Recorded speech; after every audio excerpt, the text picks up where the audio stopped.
បងសម្រាប់ការ download YouTube ឬក៏ browser ហ្នឹងដំបូងបង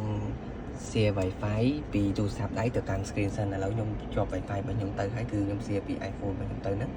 គឺឥឡូវភ្ជាប់បានហើយអញ្ចឹងបងចេញមកវិញមកយើងចេញមកវិញហើយបងអូសទៅមិនรู้វានៅចេះដល់ពេលយើងអូសទៅឆ្វេងមកយើងអូសទៅស្ដាំហើយយើងអូសពាក្យ BVD Store នេះ BVD Store បងចូលកន្លែង BVD Store ហ្នឹងមកចុចលើហ្នឹងមកហើយយើងអាន policy គេមកហើយយើងចុច don't serve message ហ្នឹងគឺបងចុច OK មកដល់ពេលហើយគេឲ្យយើងអាន policy ច្រើនទៀតអញ្ចឹងយើងអាច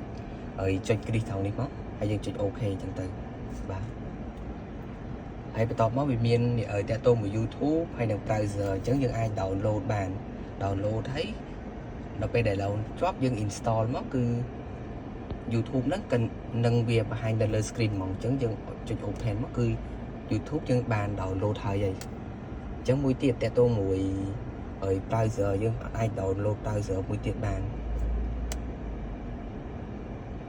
ដោយសារអ៊ីនធឺណិតខ្ញុំរៀងខ្សោយតិចអញ្ចឹងនៅពេលដែលយើង download ចប់គឺវានឹងឲ្យយើង install ហើយវានឹងបង្ហាញរូប YouTube នៅលើនេះ YouTube វាចេញ YouTube នៅទីទៀតគឺយើងនឹងចេញ browser នៅលើនឹងមួយទៀត